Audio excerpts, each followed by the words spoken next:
Sinabi ko sa kanya, kumuha ka ng Comms 101. Sender, noise, receiver. Siya ang sender, siya rin ang noise. Kaya yung receiver, hindi maintindihan yung sinasabi niya. But levity aside, nagtrabaho ako nung panahon ni Presidente Cory, Presidente Ramos, sa OP. At doon ang mga panahon na katangi-tangi ang... Magandang araw po sa inyo mga banateras. Ako po si Banat Girl. Ito po mga banateras, panoorin natin ito at sabay-sabay po tayong mag-react sa comment section. Alright, panoorin na po natin ito mga banateras. Mag-comment po kayo sa comment section at huwag po ninyong kalimutan mag-subscribe, i-like at i-share ang ating video. I am not Filipino for nothing. Mahalin po natin ang Pilipinas. Ito na po. Ako ang magtatapos. Hindi. Tinatapos ka na namin. Ayaw ka na namin. You're fired. Resign ka na, sir. Resign. Pabor po ba kayo na si Bongbong Marcos ay sumailalim sa mausing pagsasaliksik ng mga rehabilitation center? Pag-comment nga po sa comment section yan po ang sinabi po ni Aimee Marcos. Hindi ko sinabi yan.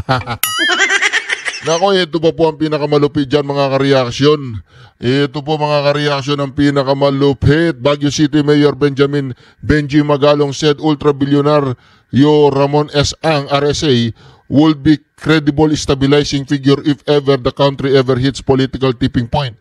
But stressed that speculation of a transition or caretaker government is just all talk.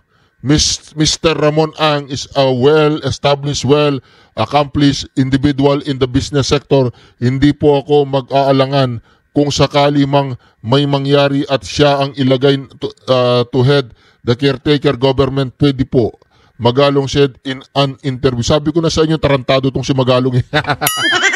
Sabi ko na sa inyo mga kareaksyon, wala kang maasaang matino kay Magalong. Antay ano yan, antay. Dilawang bulok yan eh. Magalong, kung nasa tamang katinuan ka sir, si RSA walang posisyon sa gobyerno. Bibigay mo sa kanya ang caretaker, parang binabastos mo kami ng harap-harapan, parang binabastos mo ang DBS ng harap-harapan, pag sinabi mong okay lang si RSA na siya maging caretaker. Parang hindi mo nirerespeto ang Constitution na sinasabi na kapag ang isang presidente ay talagang hindi na niya kayang mamuno, papalitan siya ng vice presidente. Naiintindihan mo ba yun, Magalong long? Naiintindihan mo ba yun, Magalong? Ayusin mo ang Baguio. Saan ka nagdadadakdak? Saan ka nagpapasikat, Magalong? Ako sinabi ko na noon pa sa inyo mga kareaksyon, itong si Magalong, hindi gagawa ng matino yan. Kung gagawa ba naman ng matino, hindi niya alam ang konstitusyon. Kapag nawala ang presidente, di vice presidente Magalong. Tapos ilalagay mo isang businessman na hindi naman naku po, eto na po talaga namang nagkakaligaw-ligaw na po ang kaisipan ng mga dilawang bulok. Mga dilawang umaalingasaw, mga pinklawang bulok.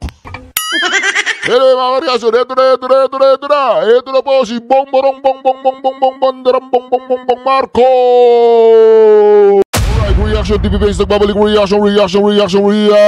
Napakaganda po ng pag-uusapan natin yung mga kareaksyon. Ito po mga kareaksyon ang test report ni Bongbong Marcos. Nako, tsaka mga kareaksyon, meron pong ugong-ugong ha. Talagang dapat daw mag-ready na si VP Sara Duterte para palitan itong si Bongbong Marcos.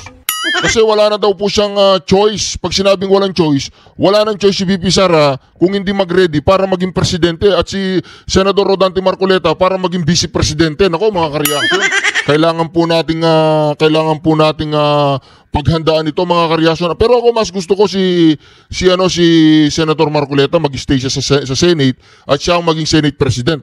Pero mga kareaksyon, Blue Ribbon Committee, okay na okay sana siya. Ito muna bago po tayo magpatuloy sa ating mga komentaryo pagdating po dito sa napipintong pag-upo nga ni VP Sara Duterte at ni Senator Marcoleta bilang Presidente at Vice Presidente mga kareaksyon. Dito muna tayo mga kareaksyon ha. Dito muna po tayo at balita ko mga kareaksyon talagang talagang gulong-gulo na po. Gulong-gulo na po itong ulo ni Bongbong Marcos at hindi na po niya alam kung ano sasabihin niya sa telebisyon, sa internet, na kesyo sasampanan ng kaso ang mga taong dapat sampanan ng kaso at siya daw po ang nagpasimula dito sa investigasyon patungkol dito sa flood control. Pero ang katotohanan mga kareaksyon, lahat po ng mga primary witnesses and suspect ay siya po ang itinuturong mastermind. Ako mga kareaksyon. Magandang araw po sa inyong lahat.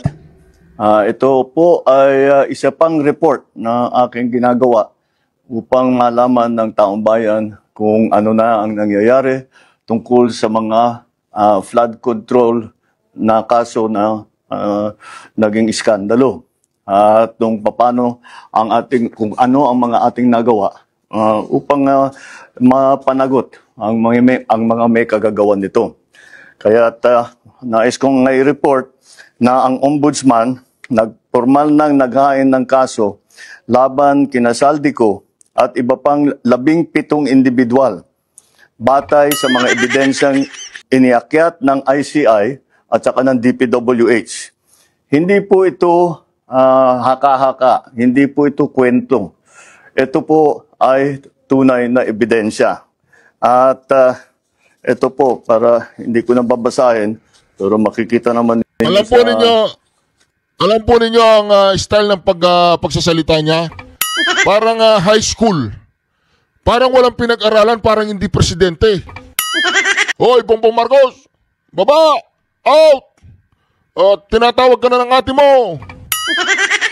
Kasi mga kareaksyon, wala na isa pa itong mga trilyon na march na sa November 30.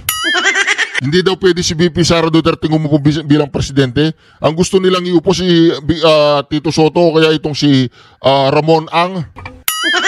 Parang yung utak nila, yung mga dilawang pinklawang umaalingasaw. Pero mamaya natin pag-usapan yan. Tapusin muna natin itong video na ito mga kareaksyon. Sa tingin po ba ninyo itong video na ito isang kasinungalingan o katotohanan? Pag-comment nga po sa comment section, siya daw po ang nagpasimula at siya ang tatapos. Talagang ikaw ang nagpasimula dahil ikaw ang mastermind, ikaw ang nagpasimula sa nakawan. Ay, hindi ko alam kung tapos ka na magnakaw. Ito, pakinggan po natin si Bongbong Mandarambong Marcos. Araw po sa inyong lahat. Ito po ay isa pang report na aking ginagawa upang malaman ng taong bayan kung ano na ang nangyayari tungkol sa mga flood control na kaso na naging iskandalo. At kung ano ang mga ating nagawa upang mapanagot ang mga may kagagawan nito. Kaya nais kong i-report na ang ombudsman nagpormal ng naghain ng kaso laban kina Saldico at iba pang 17 individual batay sa mga ebidensyang iniakyat ng ICI at saka ng DPWH. Hindi po ito haka-haka, hindi po ito kwento. Ito po ay tunay na ebidensya. At ito po, para hindi ko na babasahin, pero makikita naman ninyo sa phone ninyo. Tingnan po natin kung ano yung nakasulat. Tingnan natin kung ano yung nakasulat. Hindi namin mabasa, Bongbong Marcos. Niloloko mo yata kami, hindi namin mabasa. Basahin mo kasi, hindi mo kayang basahin.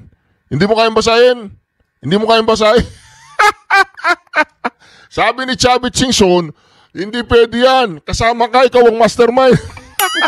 Meron pa pong malaking problema si Bongbong Marcos mamaya mga kareaksyon. Pagdating dito kay Bersamin, nako!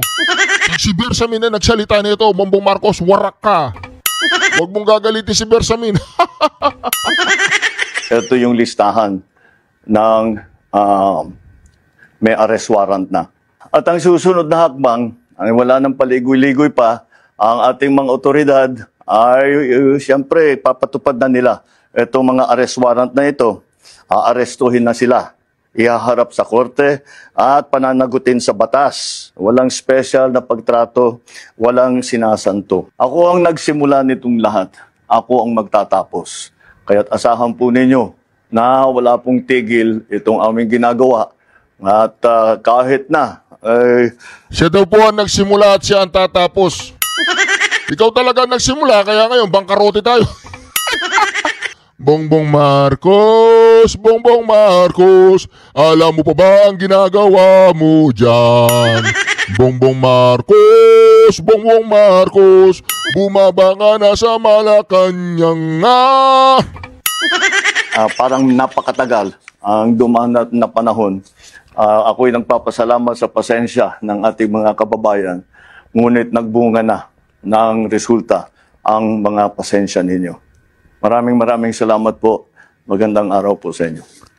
Parang parang may kulang Parang yung power niya parang wala Parang nakikinig ako sa isang magnanakaw at saka sinungaling.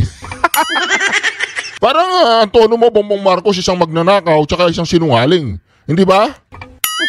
Bongbong Marcos, kayong dalawa magpinsan. Kung ako sa'yo, Bongbong Marcos, mag-resign ka na. Wala na, hindi mo na makokontrol ang gobyerno. Wala nang taong naniniwala sa'yo. Wala ka ng pinamumunuan. Bagsak na ang Pilipinas. Maawa ka sa amin. Mag-resign ka na, Bongbong Marcos.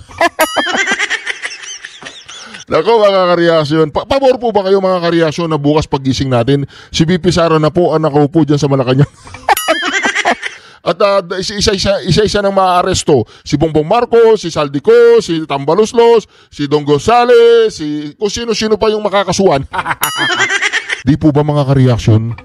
Si Bongbong Marcos parang wala sa sarili kanina, nagsasalita. Siya daw po ang nagsimula. Talagang ikaw ang nagsimula? 100 billion nga? Magandang Ay, tama na, Bongbong Marcos. Tama na, umuwi ka na sa inyo. Tinatawagan na ng ate mo, hoy. Po ay araw ng Biyernes. Naku, kompleto po ang barkada. Masayang Biyernes, Nelson. Kompleto ang barkada. Biyernes, Jen. At siyempre, hindi kami kumpleto kung wala kayo. Kaya sa lahat ng ating mga kababayan na sumusubaybay ngayon, Senator Marcoleta, pasok! saan mang panig ng mundo kayo naroroon, anumang oras ngayon dyan, welcome po kayo sa Saganang Mamamayan. Ayun, at nandito na rin po, Senador Rodante Marcoleta. Sen, masayang Biyernes po sa inyo. Ang ating vice-presidente. Huwag mo ng presidente, vice-presidente muna. Marcoleta ang ating vice-presidente. Sara Duterte ang ating presidente.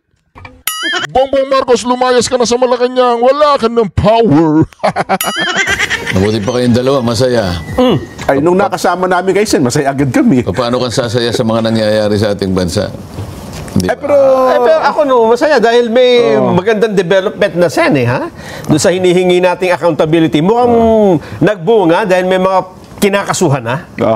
May nakikita kami pusikit na tag doon. Pusikit na liwanag sa dilim. At ito, latest ito, Sen, ha? Kakikita ko pa lang. Anong pusikit na liwanag? Wala namang ganun. Liwanag sa pusikit ng Karimlan. Ayun! Dapat pala ganun, ha? Yung pala tamang pangungusap doon. May latest. Kasi kanina, pinailan ng information pa lang naman sa ombudsman. Ngayon, ibinabalita po ng Pangulong Bongbong Marcos, may nilabas siyang video. At binabalita niya sa ating mga kababayan, may warrant of arrest na laban kina dating ako Bicol Representative Saldico at 17 iba pa sa SunWest Corporation at DPWH, Jen. Aba, kaninang umaga nga, di ba? Halos alas 6 ng umaga, nagising tayo na nagbigay din siya ng pahayag. May bagong video din, ano? Oo, si Insa na. Sinama na sa kakasuhan, di ba? Sa ombudsman. Yes. Re-recommendahang kasuhan. Iba yung re-recomendahan na kasuhan, iba yung kinasuhan. Sino ba yung kinasuhan at sino yung re-recomendahan na kasuhan? Kanina po ang inirekomendang kasuhan ay si dating House Speaker Martin Romualdez at saka itong si dating Congressman Saldico. Pero ngayon, iba naman ito, Nelson. Yung may warrant of arrest. Yung may warrant of arrest, ito yung sa ipinal nila sa Sandigan Bayan eh. Ayun, ninauna yan nung isang linggo. Sa nauhan. Babasahin ko na lang yung buong balita, Jen, para magkaroon tayo ng context dun sa ano ba yung ipinail. Ha? Inirekomenda po ng DPWH at ng ICI ang pagsasampa ng plunder at iba pang kaso laban kay dating Speaker of the House Martin Romualdez at dating ako Bicol Representative Saldico. Isinabmit po ni Secretary Vince Dizon kasama ang iba pang opisyal ng ICI ang kanilang joint referral report. naglalaman po ito ng rekomendasyon sa Office of the Ombudsman. Kaninang umaga, nakita ko yung video dyan. Ang dami nilang mga kahon-kahong dokumento. Yes. Nang hingan ho ng pangunahing komento, sinabi naman ng tanggapan ni Romualdez na handang harapin ng dating speaker ang anumang isasampang kaso sa kanya. Ayon kay Dizon, kabilang ho sa joint referral ang mga kontratang kinabibilangan ng SunWest Incorporated at High Tone Construction mula 2016 hanggang 2025 na sumasaklaw sa proyektong nagkakahalaga ng halos 100 billion pesos. Nahahati ito sa 67 billion pesos sa SunWest at 32 billion pesos para sa High Tone. Kasama din daw sa referral ang mga sinumpang salaysay. Eto na. Alam mo ba kung kanino mga salaysay ang tinanggap nila? Kanino? At ginamit na basihan dito? Yun sa sinasabi nilang peke ang notaryo niyan, hindi yan. Gano'n, so ginamit po ang salaysay ni retired Sergeant Orly Gutesa. Nako, Kaugnay ito kina Romualdez at ko. Sinabi noon ni Gutesa sa harap ng Senate. Nako mga kareaksyon, si Gutesa, yung sinabi nilang peking hindi nakanotaryo, yun po ang ginamit nila para idiin si Saldico tsaka si Martin Romualdez. Wala na, naiipit ka na BBM, bumaba ka na Brad. Bumaba ka na BBM. Blue Ribbon Committee, nakabilang siya sa mga naghatid ng male-maletang pera sa bahay ni na Romualdez at ko. Magandang balita yan kung totoo yan. Apo. Dahil kung ginamit si Gutesa, yung statement po niya. statement niya, dahil sa matagal ko namang sinabi na yung statement na yun, ayun ang pinaka-credible.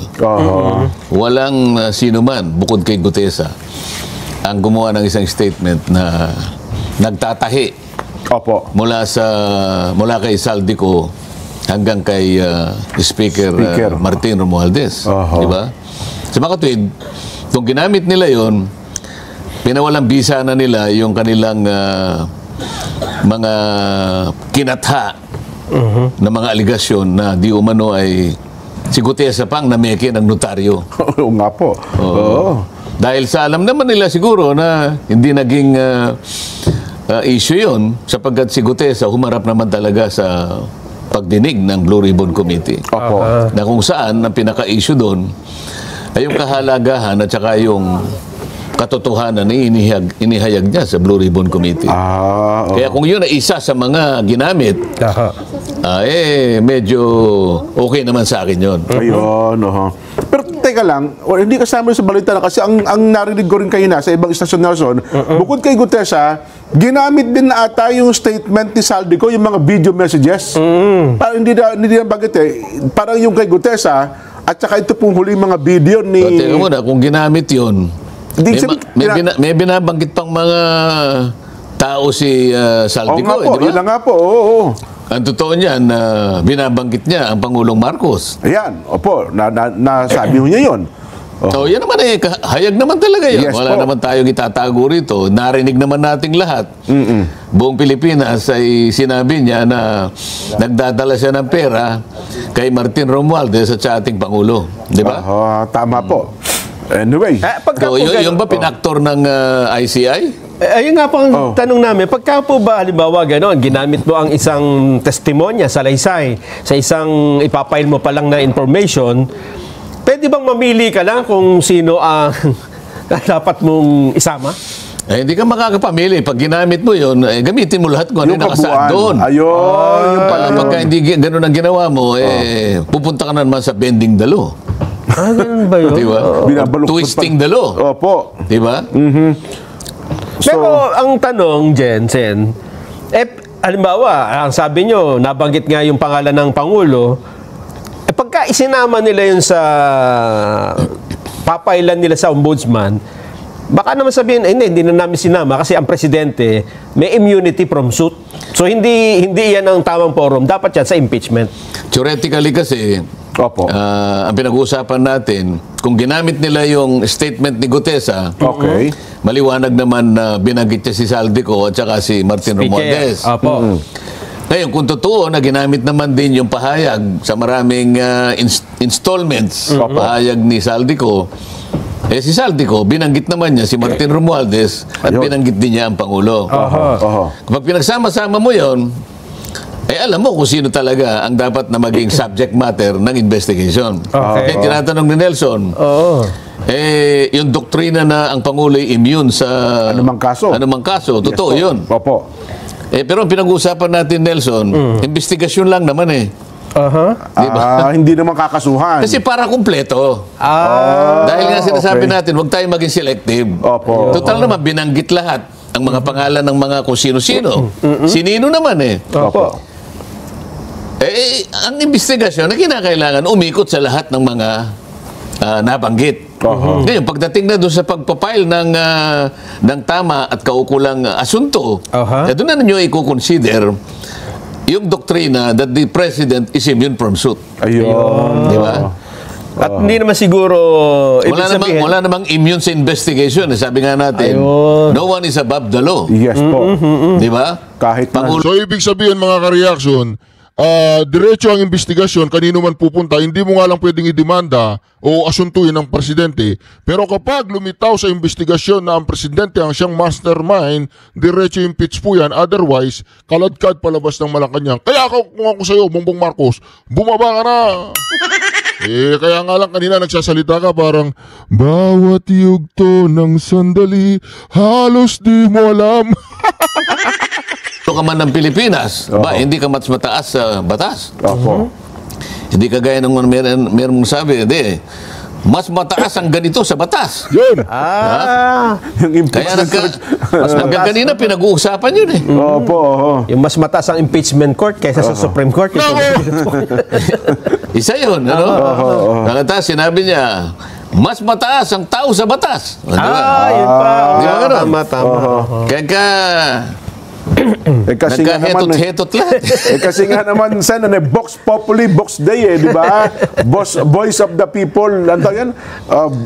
Voice of God. Voice of God, parang gano'n Bakit? doon yata sinimulan yun. Yung Voice of the People, pinagsama-sama sa isang dokumento na kung tawagin ay saligang batas. Yun na yun.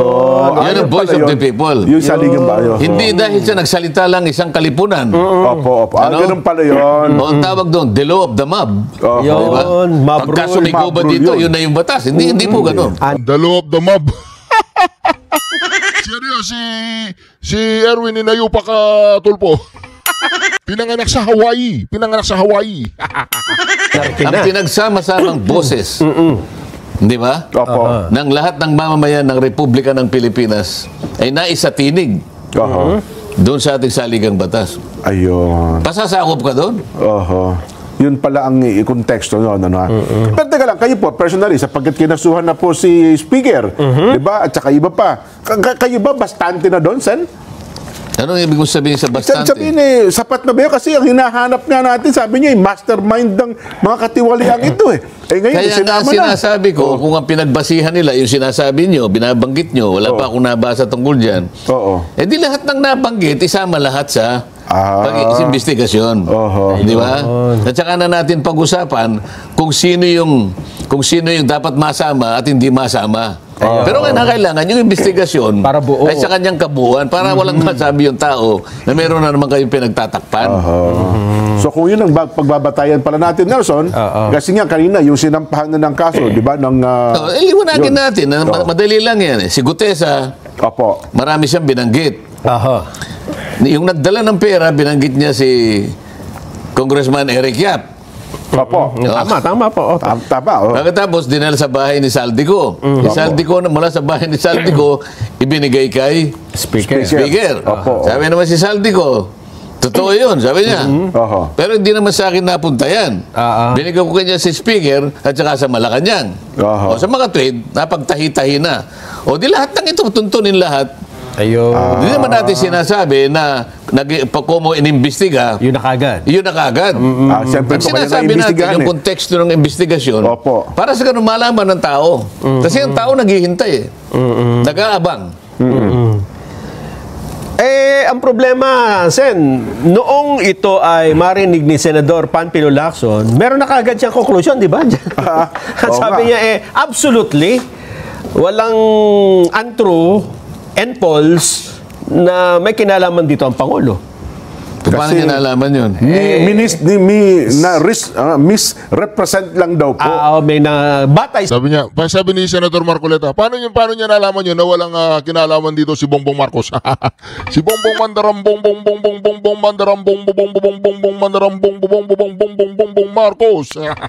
sa pahayag ni Yusek Bernardo. Kasi yun daw kinumento sa kanya ni Yusek Bernardo. Ang nag-uutos, ang kumakausap ay sina Adrian Bersamin At saka itong si Yusek Olaybar.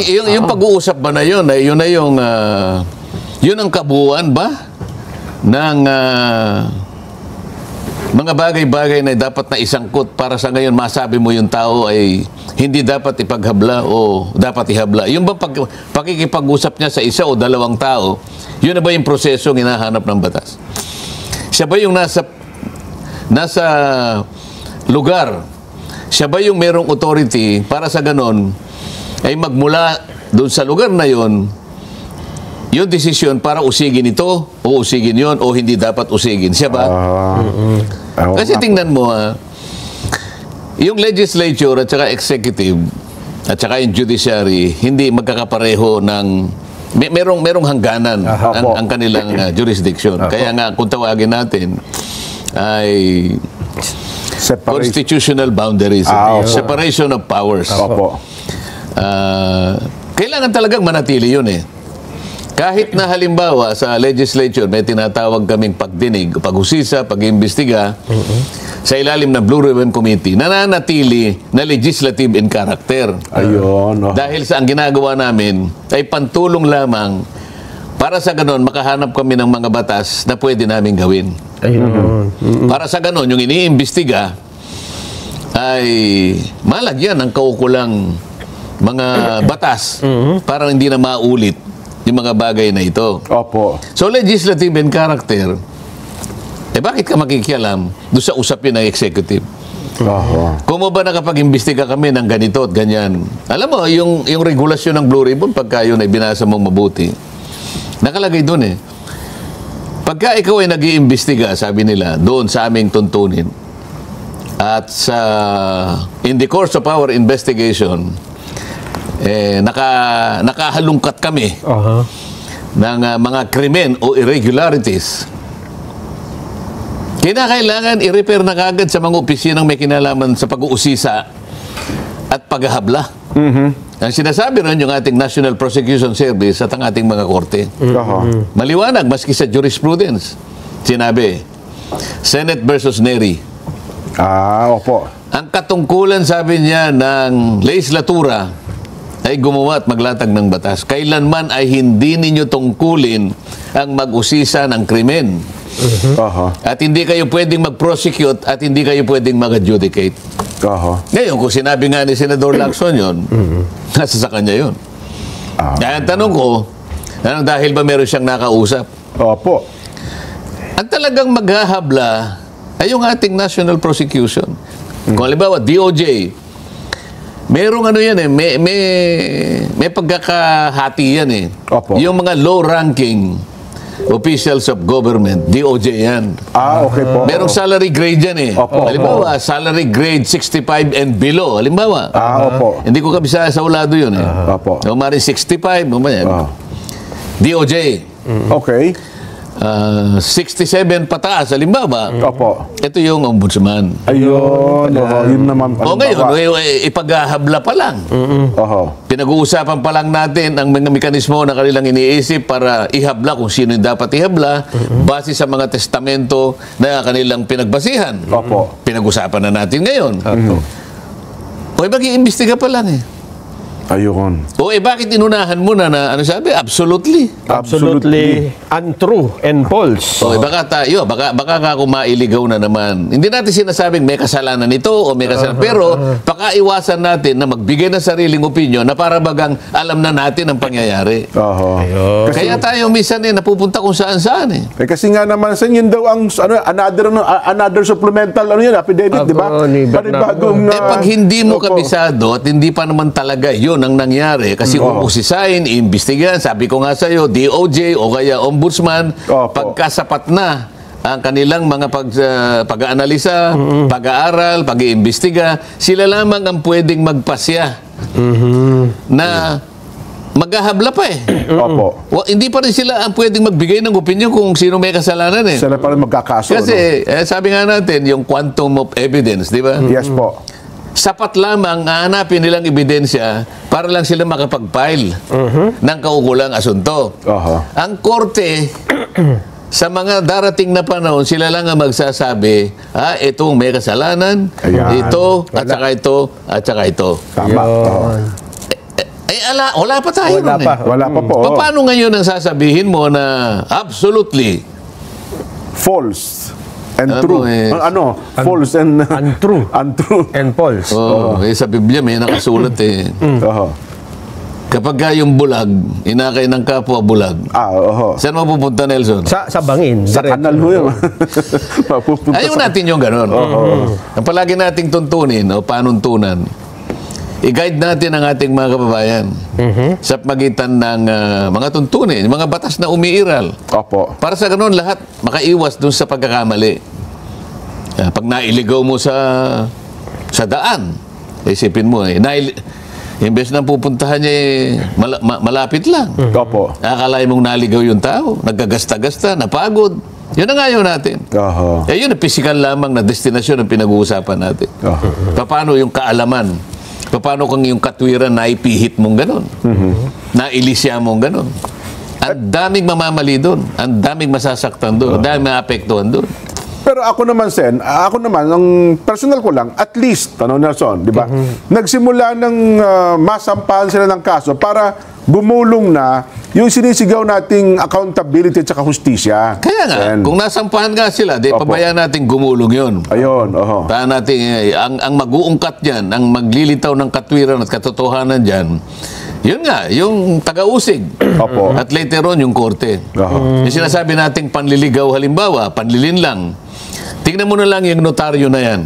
Ayan. Pinag-usapan sa matagal na panahon, ipilit na inililihis para sa ganoon malimutan mo na ang pinag-uusapan ay yung kinurakot na pera kung saan napunta. Opo. Napunta tayo, ang atensyon natin sa notaryo.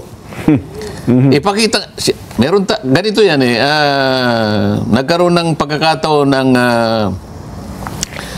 nagkaroon ng pagkakataon na mausisa natin yan. Tinanong ko kasi budget ng judiciary Opo, napanood ko yan, Sen, oho. So tinanong ko na, di ba ako pangkaraniwan naman pag nagpapanotaryo ka, lalo na yung mga notaryong dikit-dikit sa mga lugar ng mga city hall na yan. Opo.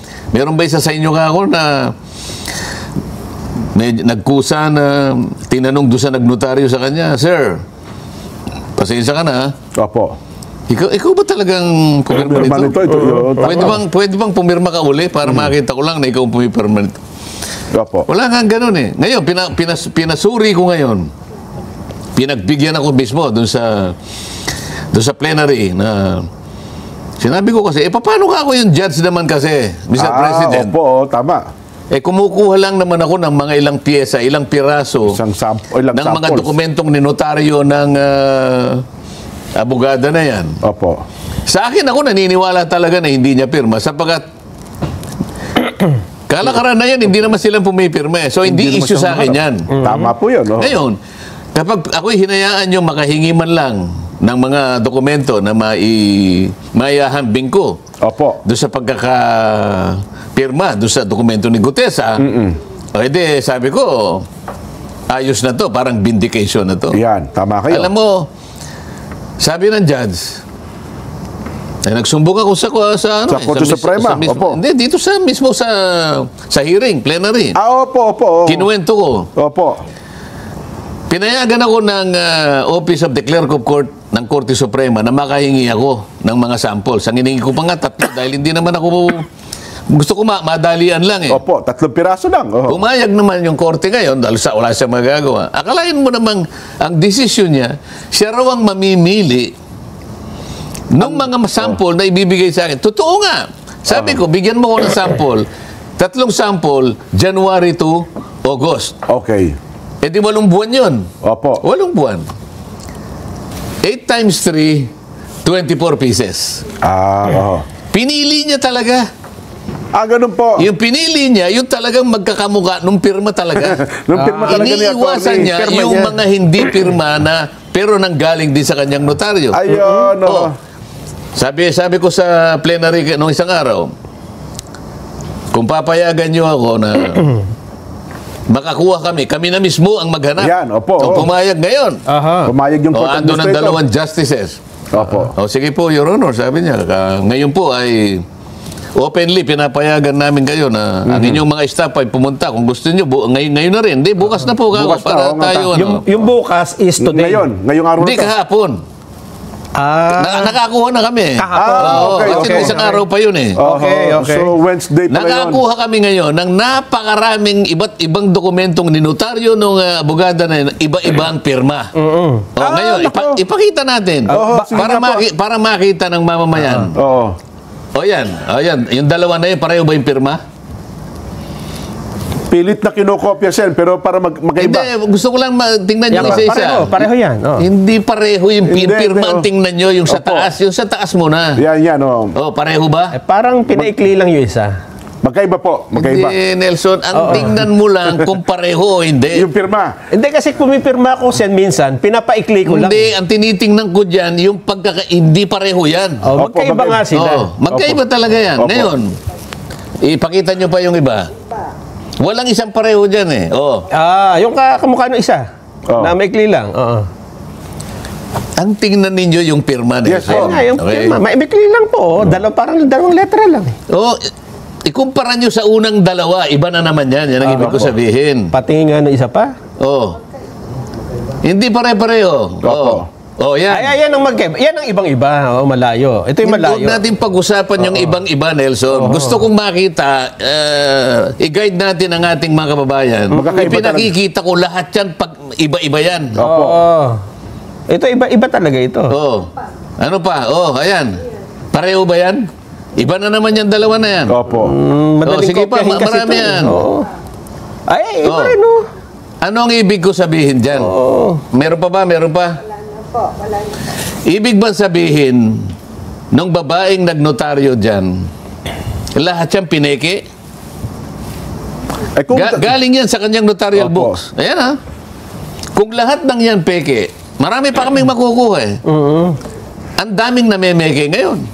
Ito galing sa kanyang sariling notarial book. Naka-record. Ay, Opo, naka-record yan. eh. September 25. Ba't bago-bago? Yung September pirma ni 25, Gutesa, isa 2025. lamang sa mga iba-ibang ganyan. Ayun. Opo.